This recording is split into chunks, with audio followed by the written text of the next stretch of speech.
Ngayong araw ng kalayaan, paano nga ba natin maipapakita ang pagmamahal natin sa kapwa Pilipino? Hindi lang ito tungkol sa pagwagayway ng bandera. Ipinapakita natin ito sa simpleng paraan, araw-araw. Sa paggalang sa kapwa, pagiging tapat, pagtulong sa nangangailangan, pagsunod sa batas, at pag-aalaga sa ating komunidad. At isa pang paraan ay ang pagbabahagi ng kaalaman.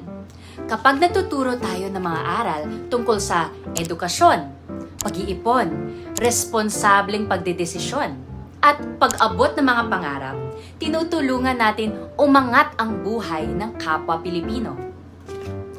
Kaya ngayong Independence Day, mamahalin natin ang ating bayan sa pamamagitan ng pagmamahal sa isa't isa. Maligayang Araw ng Kalayaan, Pilipinas! This is a greeting from Teacher Julia and friends. Be sure to like and subscribe to our channel, English and Filipino for Kids.